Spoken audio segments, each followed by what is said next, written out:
दृष्टि कहते हैं द्रव्य से द्रव्य प्राप्त होता है और भावों से भावों का जागरण हुआ करता है। जब हम द्रव्य देखते हैं, वो द्रव्य को देख करके द्रव्य इकट्ठा करने का भाव होता है। जो जीव जिस गति में जाता है उसे वही द्रव्य पसंद आता है। मनुष्य गति में जाता है, मनुष्य पर्याय वाले ही लोग उसे पसंद आते हैं। तेज गति में जाता है, तेज पर्याय वाले ही जीव उसे पसंद आते हैं। नरक गति में जीव जाता है, नरक गति के जीव उसे पसंद आते हैं। और देव गति में जाता है तो उसे देव गति के जीव ही पसंद आते हैं, क्योंकि वह उसे द्रव्यों से जुड़ चुका है। और द्रव्यों से जुड़ने के बाद वह द्रव्य के पीछे ही भागता है। जब बच्चा माँ का चेहरा देखता है तो वह माँ के चेहरे के बिना जी नहीं पाता है।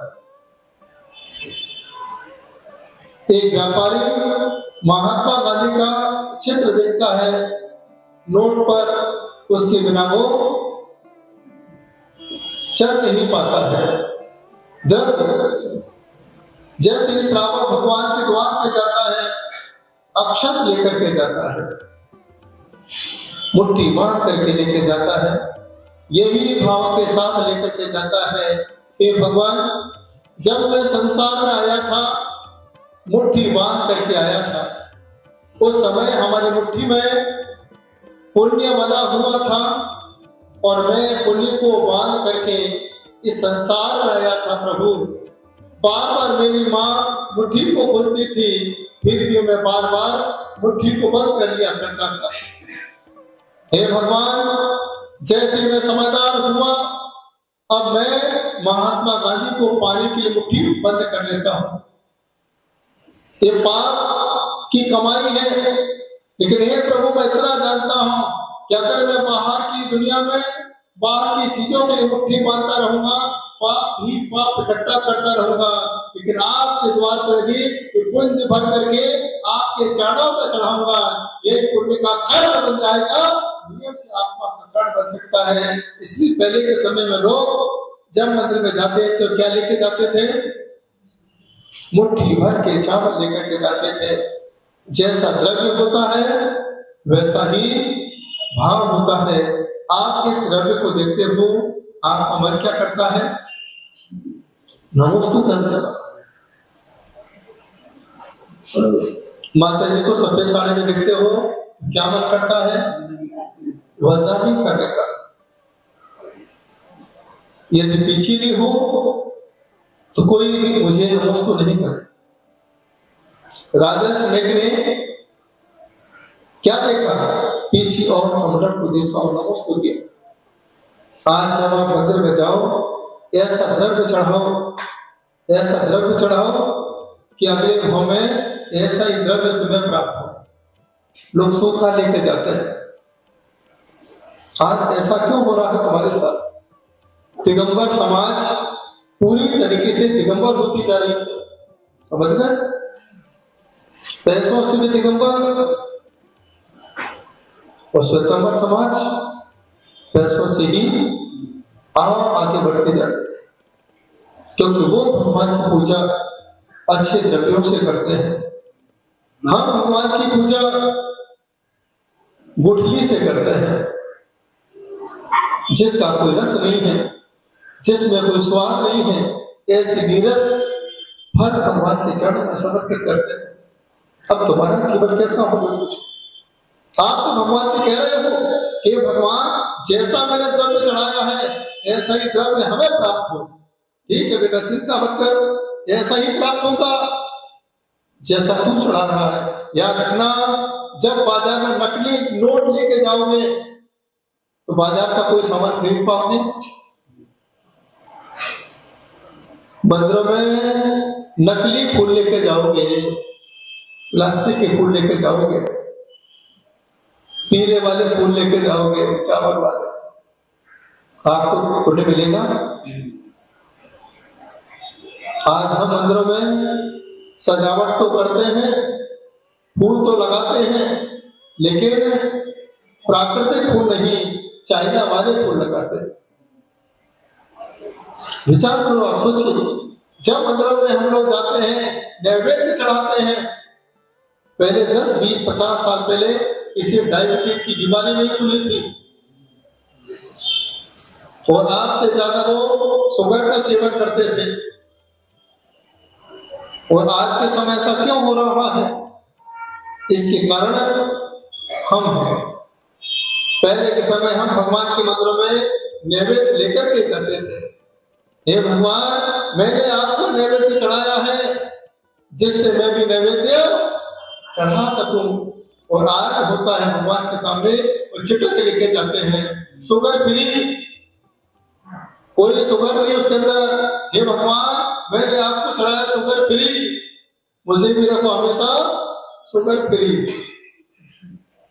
विचार करो, जैसा हमने द्रव्य चढ़ाया है, आज तुम्हारे साथ वैसा ही हाल हो रहा है। और एक चिटक बची हो तुम्हारी थाली में और 2 पूजा करना हो, माता जी से बताना आप क्या करोगे?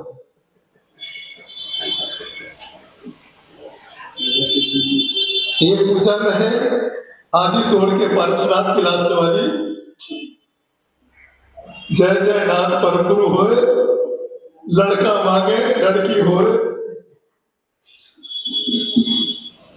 जो भगवान अखंड बैठे हुए हैं,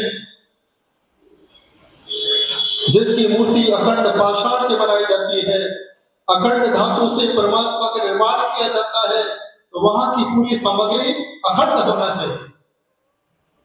चाहे अक्षत हो, अखंड हो, पुष्प हो, अखंड हो। लेकिन आज तक समझ में नहीं आया नैवेद्य कितने खंड खंड क्यों होने लगे, इतने टुकड़े करते होते टुकड़े। सोचिए, विचार कीजिए, दीपक लगाते समय आप उस नैवेद्य को भी पीला कर देते हो, उसके भी टुकड़े करते हो। धूप लेते हो, एक लौंग करते हो, लौंग को भी 2 कर देते हो। वाह वाह, मन को भी कर दिया करो। एक सेव को बनाओ 4 पीस, आदिनाथ भगवान, चंद्रप्रभु स्वामी पारसनाथ हो। याद रखना, जीवन में जैसा हम द्रव्य चढ़ा रहे हैं, आज आपके साथ वैसा ही हाल हो रहा है। गलती पूजा की गलती नहीं है, गलती आपके द्रव्य की है। आज आप मंदिर में जाते हो, ऐसी बादाम लेके जाते हो जो बादाम का खाने से वेस्टेज कर दी जाती है, अलग कर दी जाती है, जिसमें गुठली में कोई स्वाद नहीं होता है। वो बादाम जैन समाज के काम आती है। मंदिर में जब मंदिर के लिए सामग्री खरीदते हो तो दुकान पे जाके आप क्या कहते हो, भैया मंदिर की बादाम लेना, ये पकड़ो मंदिर की हल्की वाली बादाम, ज्यादा चढ़ेगी। और ये बादाम याद रखना, जैन समाज के अलावा और कोई दूसरी समाज का नहीं खरीदता है। आप कौन सी बादाम चढ़ा रहे हो, अच्छी वाली बादाम या जो कारखाने से बाहर निकाली गई, तो वो बादाम आप भगवान को चढ़ा। अरे आपको फल ही चढ़ाना है, 13 पंथ माला चढ़ाना है, और भी बहुत सारे ड्राई फ्रूट्स आते हैं। अब बादाम के पीछे पड़ के नहा दोगे? आप खारक चढ़ाओ, आप पिस्ता चढ़ाओ,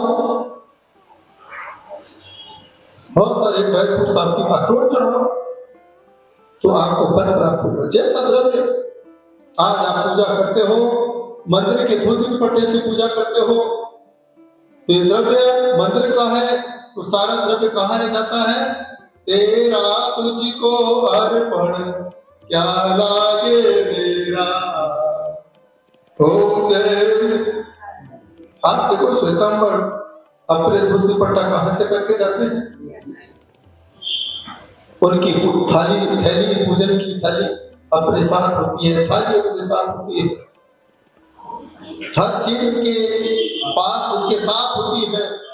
याद रखना, जब उनके घर के धोती दुपट्टे होते हैं, घर की पूजन की थाली हुआ करती है, तो घर का द्रव्य होता है। भगवान के पुण्य के प्रभाव से, भगवान के पुण्य की शक्ति के प्रभाव से, भगवान के 3 लोक का द्रव्य अपने आप उसके घर तक पहुंच जाया करता है। वो व्यक्ति अपने आप संपन्न हो जाया करता है। हमारा द्रव्य कहाँ का है, विचार करो। आज हम क्यों परेशान हैं? रोज महाराज जी के पास आते, महाराज जी दुकान नहीं चल रही, अरे तुमने अपनी दुकान बंद कर दी मंदिर की, अब तुम्हारी दुकान कैसे चले? एक पहले के समय में जब विजयावती माता जी आज पद्मनंदी महाराज जब पूजा कराते, आप देखिए उनके भक्तों की पूजा जैसा चढ़ाओगे। आप जब किसी लड़की की शादी करते हो, सामग्री कम देते हो कि भरपूर देते हो? भर की सामग्री देते हो। घर में एक ही बेटी है, बढ़िया से उसको जो कुछ भी कमाया है सब बेटी के हवाले कर दो। ये विचार करो, एक ही बेटी है, ये विचार करो बड़े मुश्किल से हमें जैन कुल प्राप्त हुआ है। जैसे हम बेटी की शादी में सब कुछ दे दिया करते हैं, ऐसे ही हम जैन कुल में आए हैं, जो कुछ भी कमाया है वो हम लोग इन लोग के नाम को समर्पित कर देंगे, जिससे लौट करके अनंत गुना फल का रूप प्राप्त होगा। याद रखना, किसान खेत में जैसे बीज बोता है वैसा ही फल प्राप्त होता है। जैसा बीज बोते, अगर आपने गेहूं का बीज डाला, एक बीज असंख्यात फलों को देता है, सोचो। और आज हमने परमात्मा के द्वार पे एक भावों के साथ, तन्मयता के साथ एक द्रव्य फल समर्पित किया, तो असंख्यात गुना फल आपको प्राप्त हो सकता है। आप क्या कर रहे हो?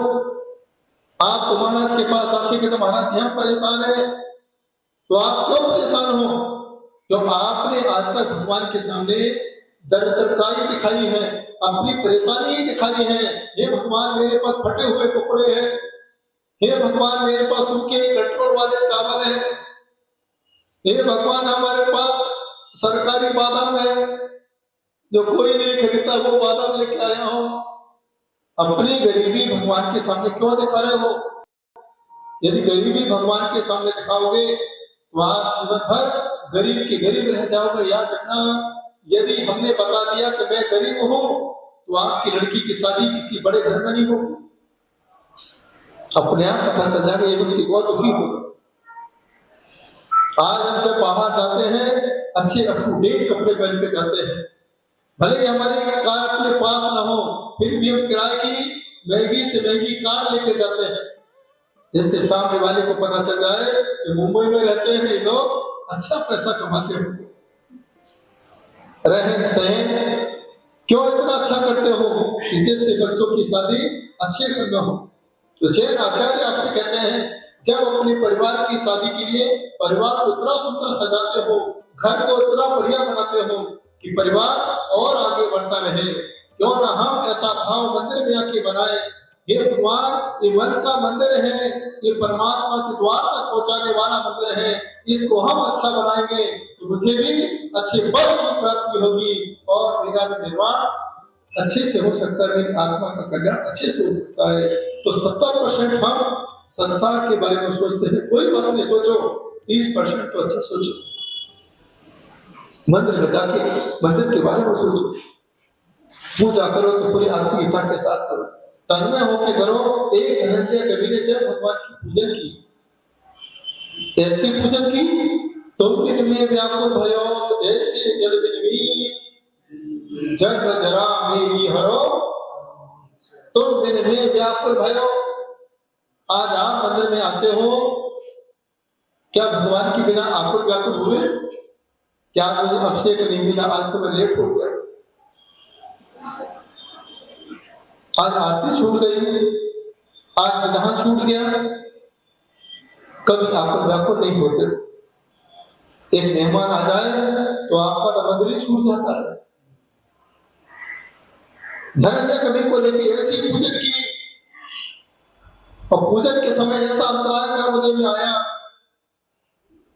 कि उसके बच्चे को सर्प ने डस लिया। पत्नी लेके आई, खूब चिल्लाई, लेकिन धनंजय कवि ने पूजा नहीं छोड़ी। और आप पूजा करते करते मोबाइल की घंटी बज जाए,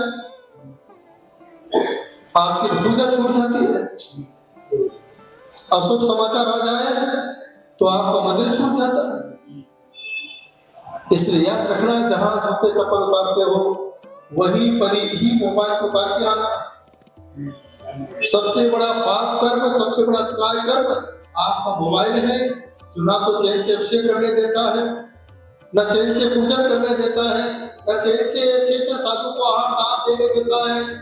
जब जब मंदिर में खड़े होते हैं, भगवान को देख करके भगवान को देखने का मन नहीं, फोटो खिंचवाने का मन करते हैं। फोटो प्लीज मेरा भी खींचो। अरे फोटो खींचने से क्या मतलब, क्या फोटो लगा के रखना है क्या? फोटो तो बनने के बाद लगाई जाती है। विचार करें, आप सोचिए कि आज आपको द्रव्य का फल क्यों नहीं मिल रहा? आप ऐसी कौन सी गलती कर रहे हैं जो आपको पूरे दिगंबर की ओर लेके जा रहा है? यहाँ दिगंबर बनो तो अच्छा है, लेकिन समाज में आप दिगंबर हो जाओ उस समय आपकी स्थिति क्या होगी? ऐसे कितने लोग मुंबई के अपने मुंबई को छोड़ के उदयपुर भाग रहे हैं। क्यों? ऐसी क्या गलती है? क्यों गांव में जा रहे हैं? क्या परेशानी है? क्योंकि वो जो पारसनाथ भगवान से दूर हो जाता है, ये मान के चलना, वो मुंबई से अपने आप दूर हो जाया करता है, उसे कहीं पर भी रास्ता नहीं मिला करता है। ये चिंता बड़ी पारसनाथ है, सांवरिया पारसनाथ है।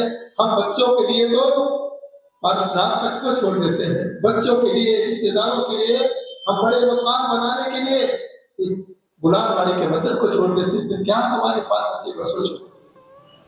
इसलिए आपका सब कुछ छूटता जा रहा है। आज देखिए, उन्होंने आज तक मंदिर नहीं छोड़ा। सामने, आपके सामने भी मंदिर है, सुबह से ही घंटी बजती है, हजारों सुबह से लोग पूजन में पहुंच जाते हैं, 6 बजे से लाइन लग जाती है। वो भी तो जैन है। ये क्या अंतर है? आप सोचिए, उनकी पूजा और हमारी पूजा में इतना अंतर है। जब भी मंदिर में जाते हैं, अपनी पूरी सामग्री के साथ लेके जाते हैं, और हम मंदिर में जाते हैं तो धोती दुपट्टा भी मंदिर का पहन के अभिषेक करते हैं। अरे आज तक हम आपके यहाँ पर मार्केट है, फैंसी मार्केट, वहां तो उतरे हुए कपड़े मिलते हैं और सस्ते चले गए, और पता चला किसी का उतरा हुआ पैंट शर्ट है, वहां तो 1000 रुपए में है, यहाँ 100 रुपए मिलेगा। आप 100 रुपए वाला खरीदोगे का उतरा हुआ? लेकिन हम लोग क्या कर रहे हैं? रोज उतरे हुए धोती दुपट्टे पहन रहे हैं। बताओ क्या फर्क मिलेगा? विचार करो, सोचिए। आज जो माता जी का, इसलिए मैं आगे बोल रहा हूं, द्रव्य का ऐसा फल मिलता है जो आपके भावों को खराब कर देता है।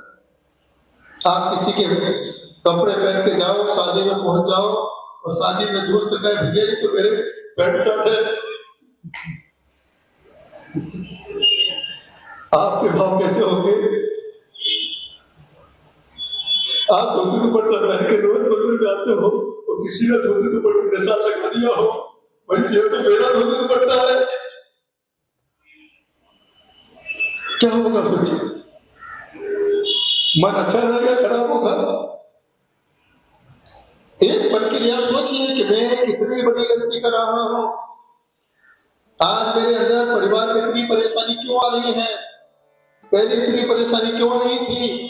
पहले हम बहुत सुखी थे, क्योंकि हम लोग भगवान के मंदिरों में अच्छा द्रव्य लेके जाते थे, और अच्छा द्रव्य लेके जाते थे। यहाँ से मंदिर में से जब बाहर निकल के जाते थे तो पुण्य का द्रव्य अपने साथ लेकर के जाते थे। अपने आप आपकी दुकान, आपका व्यापार आगे बढ़ता चला जाता था। इसलिए जब भी पूजन करो, अच्छे द्रव्य से करो। जब भी शिखर की यात्रा पर जाओ, 2 जोड़ी धोती दुपट्टे साथ लेके जाना।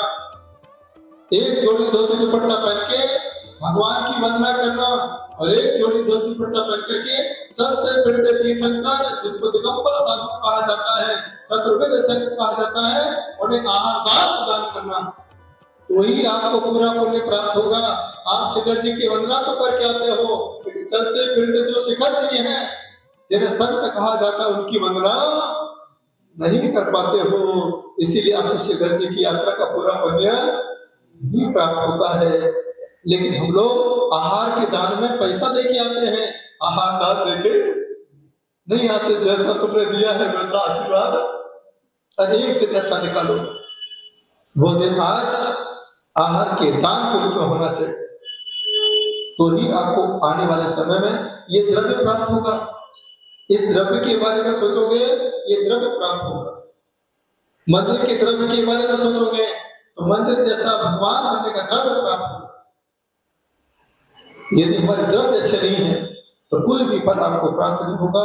23 तारीख आपके बीच में है, इतना बड़ा दिन कल आपके बीच में आना, ये दिन फिर आपको 1000 साल तक देखने को नहीं मिलेगा। ऐसा द्रव्य लेके आओ, यही कहो प्रभु, जो पदवी आपने पाई है मैं भी उस पर ललचाया। ऐसे भाव के साथ, तन्मयता के साथ एक मेढक की जब भगवान अदृश्य होने के समक्ष में जा रहा था, वो भी खाली हाथ में नहीं गया। उसने सोचा कि फूल बहुत भारी है, फूल नहीं तो पंखुड़ी लेके जाता, खुदकते खुदकते जा रहा है। साधु की पहचान पीछे से हुआ करती है और श्रावक की पहचान दान देने से हुआ करती है। तो खाली हाथ आ जाओ तो क्या फल मिलेगा सोचो। जो फल पुजारी को मिलता है वही फल आपको प्राप्त होगा। याद रखना, जब भी अभिषेक करो तो कभी भी माली बन के मत करना, पुजारी बन के मत करना। जब भी मंदिर में अभिषेक करना तो दान भी श्रेष्ठ बन करके अभिषेक करना, तो ही आपको पुण्य प्राप्त होगा। भले 100 रुपए नहीं तो 10 रुपए तो हम अभिषेक के रूप में डाल सकते हैं। भगवान आज कलश पकड़ने का सौभाग्य प्राप्त हुआ है, इस कलश के रूप में मैं भी चाहता हूँ प्रभु मुझे ऐसा ही कलश की तरह पुण्य लाभ प्राप्त होता रहे। यह कार्य करोगे तो पुण्य प्राप्त होगा। द्रव्य जैसा दोगे वैसा ही द्रव्य आपको प्राप्त होता है। जब साधु के सामने आप द्रव्य रूपी श्रीफल समर्पित करते हो तो साधु की द्रव्य उठा करके आपको पीछे से आशीर्वाद प्रदान किया करता है। जैसे के साथ तैसा दूर से महाराज नमोस्तु, हम भी कहते मस्त रहो, काली के काली मस्त के साथ, तन्मयता के साथ जो दिन आज गुलाल वाणी है, ये यहाँ हमेशा रोज गुलाल भगवान की भक्ति की उड़ती है। बाकी जगह जाओगे तो वहां पर अलग अलग प्रकार से गुलाल मंगाना पड़ती है, लेकिन यहाँ आओगे या गुलाल मंगाना नहीं पड़ती है, यहाँ आते ही गुलाल अपने आप हो जाया करती है। एक बात भक्ति का ऐसा बड़ा प्रभाव हुआ करता है। तो जीवन में आचार्य कुंद स्वामी कहते हैं, हे गुरुराज, द्रव्य तो प्राप्त हो चुका है, अब द्रव्य के साथ 28 गुणों के साथ जुड़ करके, 25 गुणों के साथ जुड़ करके, 36 गुणों के साथ जुड़ करके उस गुण को प्राप्त कर सको। जो गुण प्रभु महावीर ने प्राप्त किए हैं, 24 तीर्थंकर ने प्राप्त किए हैं, इसी गुण को आगे बढ़ाते बढ़ाते हम लोग 46 गुणों तक पहुंच जाते हैं और 8 कर्मों को नष्ट करके सिद्ध स्नान की यात्रा कर लिया करते हैं। यह दिन आप लोगों के लिए यादगार पल बने, यादगार क्षण बने। तो पूरी आत्मिकता के साथ अष्ट द्रव्य है। कितने द्रव्य है? अष्ट द्रव्य है।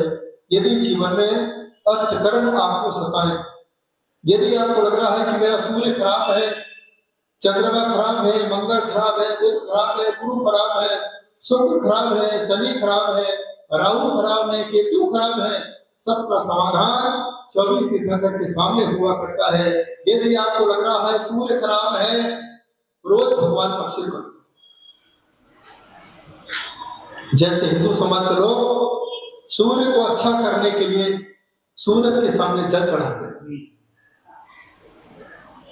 देखिए लॉजिक, देखिए, सूर्य को अच्छा करने के लिए हिंदू समाज के लोग सूरज को देख करके जल चढ़ाते हैं।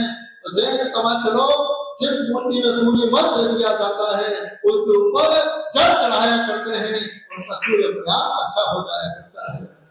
जब लगे तुम्हारा चंद्रमा खराब है, चंद्र प्रभु स्वामी को पकड़ लो, दूध का अभिषेक करो,